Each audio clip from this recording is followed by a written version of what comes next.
As you know, everything is possible in this world of ours, so I cannot say no, it's not possible. But I think the most important thing in a one democratic state, if it is built on democratic principles, where people are treated equally, and they feel they belong to that system, to that society, there is no need for them to even consider to be asking for separation. So I think in a democratic state, it is a win-win situation for both. And I don't see them in the future asking for that. Okay. Prinzipiell ist alles möglich, man sollte nie sagen. Doch wenn der Staat aber auf demokratischen Werten aufgebaut wird und wenn alle Bürger dieses Landes sich zugehörig fühlen, dann sollte so ein Gefühl gar nicht erst entstehen, dass eine Gruppe wieder eine Trennung anstreben würde.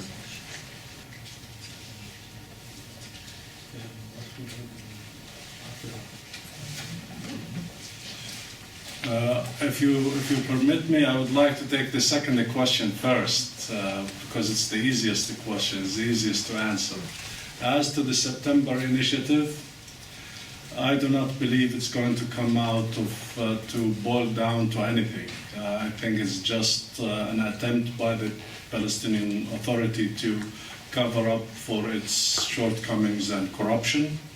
I do not think the United States is already on record that it will veto such an attempt at the United Nations, and if the United States vetoes such attempt, therefore Palestine will not be given an equal membership in the United Nations. The effort will be defeated, will fail. Even if they are to compromise and give the PA an observer status, we Palestinians already have a Palestinian observer status at the United Nations. In fact, we have it under a better situation, and that is the Palestine Liberation Organization has an observer status at the United Nations. We have a mission at the United Nations. It has been there since the 70s. Therefore, there will be no gain. If we are to give an observer status to the Palestinian Authority, in fact, it will belittle our status at the United Nations, because the Palestinian Authority derives its legitimacy from, and in fact, this is not Samir saying it. This is Saib Ariqat writing it just a couple of weeks ago. He said, and I'm quoting, the Palestinian Authority derives its legitimacy from the Israeli occupation. Period, full stop. Now Samir is adding to it, and I'll tell you, the Palestinian Authority only represents a small fraction of the Palestinians. It does not have even a legitimacy among the Palestinians themselves. Their authority, their mandate, its authority has expired more than 2 years ago. Now, the second question, which I think is very important. Why don't you finish the first one? I'll come to the second question. Okay, dann ich würde gerne mit der zweiten Frage anfangen, weil das die einfachere ist. Ich glaube nicht, dass der Schritt im September irgendwo hinführen wird. Wir glauben nur, dass das eher ein Schritt ist, den die palästinensische Autonomiebehörde unternimmt, um ihre eigene Korruption, ihre eigene Unfähigkeit etwas zu decken. Denn die Fakten sind uns ja bekannt. Die USA haben bereits erklärt, dass sie ein Veto einreichen werden. Und damit ist es ausgeschlossen, dass der zu gründende Staat Palästina gleiche Rechte haben wird. Also der wird höchstens Beobachterstatus bekommen an der UN, und Beobachterstatus haben die Palästinenser bereits, und zwar auf einer besseren Basis, nämlich die PLO die ja sehr viel weitere Teile oder größere Teile der palästinensischen Bevölkerung repräsentiert als jetzt die palästinensische Autonomiebehörde, hat bereits Beobachterstatus seit den 70er Jahren. Und wenn wir jetzt der Autonomiebehörde einen Beobachterstatus geben würden, dann würden wir eher die Autonomiebehörde aufwerten. Eine Autonomiebehörde, die selbst von sich sagt, dass sie ihre Legitimität von der Besatzung hat. Das ist nicht das, was Samir jetzt hier sagt, sondern das ist etwas, was Saib Barakat gerade kürzlich vor laufenden Kameras gesagt hat. Insofern muss man auch weiterhin auch anfügen, dass die Autonomiebehörde bereits vor 2 Jahren ihre Legitimität verloren hat, weil die Mandate der dort regierenden Parlamente und Regierungen bereits abgelaufen sind. The second question that you raised, as I said earlier, is a very important one. Where do we go from here and how do we accomplish the one-state solution? I think it's very important for us outside of Palestine, because the people inside Palestine are so entangled with these little issues, side issues. Although they are living under occupation and the Israelis are practicing occupation over Palestinians, I do not think you expect them to come to their senses and solve their problem. And here I am going to refer you to the South African case. The South African case, for your information, if you were following it in the 70s, the 80s, and the 90s as I was, and I was involved in it intimately, South Africa came to its knees as a result of the work, your work. Some of you have been involved in the anti-apartheid movement. If it wasn't for your boycott, for divestment, for sanctions, and I'm talking about across the board, South Africa would not have yielded. It was the work of people like you who brought South Africa to its knees, to its senses. And by the way, it was done in a peaceful fashion. No guns, you did not pull guns or bomb or throw bombs on South African embassies or consulates. You used your power to purchase products, to invest in South Africa, to boycott South Africans, and you brought South Africa to its knees. You are actually called upon once again to do the same for Palestine, for Israel. And not only for Palestinians, but also for Israelis. You are called upon once again to make that, to force them to make that change. An Israeli who is most favored by Israel is not going to think about change today. He is happy, he's enjoying all the privileges. Why would he give it up? And he is equipped with nuclear weapons. By the way, South Africa had 6 nuclear warheads, and they were accomplished by Israeli help. And they were equipped by the Jericho missile, an Israeli missile, to deliver them.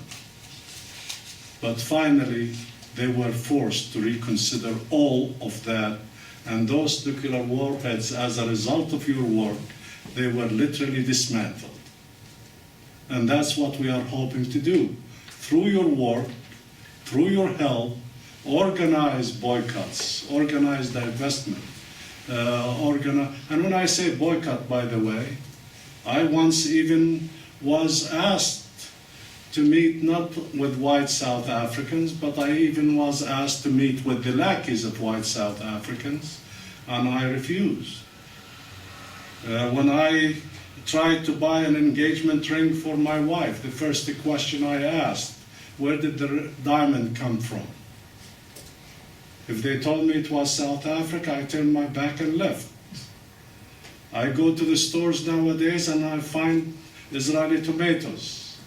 I talk to the manager. I tell them, if you want me to shop in your shop, stop carrying Israeli tomatoes. An Israeli Philharmonic Orchestra comes to London. It should not be allowed to play if it does not have Palestinian players in it. All of these things, but it's in your hands. And by the way, you are stronger than you think. As individuals, as groups, you are stronger than you think, and we need to take these little steps, step by step, but sooner or later it's going to be an avalanche, and Israel will pay attention to it. Okay, die zweite Frage, oder die erste Frage eigentlich, ist sehr wichtig, wie ich bereits gesagt habe, denn wir müssen uns natürlich stellen, wohin gehen wir mit dieser Lösung und wie wollen wir dorthin gehen. Und das ist vor allem für die Palästinenser wichtig, die jetzt außerhalb von Palästina leben, nämlich für die Palästinenser nicht gerade unter Besatzung leben, denn sie haben sehr häufig genug zu tun mit ihrem Alltag unter Besatzung, sodass sie sich sehr häufig den Luxus nicht leisten können, über so existenzielle Fragen auch nachzudenken. Das ist also für uns hier vor allem im Ausland sehr wichtig und wir müssen erkennen, dass dieser Wechsel hin zu einem humaneren Zustand, zu einer Lösung, in der alle profitieren können, nicht von Israel heraus, aus Israel herauskommen wird. Denn warum sollten Israelis überhaupt an was anderes denken, solange sie keinen Preis für die jetzige Situation bezahlen? Das ist auch zugleich auch der Schlüssel. Wir müssen die Israelis dazu zwingen, dass sie für die jetzige ungerechte Situation einen Preis bezahlen. Ganz ähnlich wie das auch in Südafrika passiert ist. Solange die Apartheid-Politik Südafrikas keine Herausforderung von außen hatte, lief es weiterhin gut für sie und es gab keinen Grund zum Wechsel. Aber in dem Moment, wo viele Menschen, so wie Sie auch, aufgestanden sind und haben angefangen, die südafrikanische Apartheid-Politik zu boykottieren und das Land zu delegitimieren in seiner rassistischen Form, ist ein Druck entstanden, der am Schluss die südafrikanische Regierung auch in die Knie gezwungen hat. Und das auch absolut mit friedlichen Mitteln, obwohl Südafrika, wie wir wissen, war atomar bewaffnet und das auch mit Hilfe Israels. Und dank des Einsatzes vieler Menschen wie Sie konnten dann diese Waffen auch abgebaut werden, nachdem die Apartheid-Politik beendet war. Ähnlich brauchen wir das auch in Palästina, Israel, und das nicht nur für die Palästinenser, sondern vor allem auch für die Israelis, denn wir sehen, dass wenn wir da nicht initiativ werden, wenn wir ihnen nicht klar machen, dass das, was sie tun, nicht gut ist, wenn sie ihnen nicht klar zeigen, dass sie einen Preis dafür bezahlen müssen, wird sich nichts ändern. So habe ich das auch in Südafrika getan damals, während der Apartheid-Politik, da habe ich auch die Produkte Südafrikas boykottiert. Genauso tue ich das heute, wenn ich in einem Supermarkt sehe, israelische Tomaten oder ähnliches, dann rufe ich auch den Manager und versuche auf ihn einzureden. Neulich wurde in London zum Beispiel auch ein Auftritt der israelischen Orchester so weit gestört, dass die Veranstaltung auch unterbrochen werden musste. Das sind die Dinge, die Israel dann unter Druck bringen und dann werden sie anfangen nachzudenken und über eine andere Politik sinnieren. In saying this, I just want to make sure I am not calling for boycotting local Jews. Poor Jews, they are as victim of Israeli policies, Israeli tendencies, Israelis as Palestinians and Israelis themselves. What I am advocating is a boycott of Israeli establishment, of Israeli businesses, of Israeli products, not of local Jewish concerns, establishments or businesses or individuals.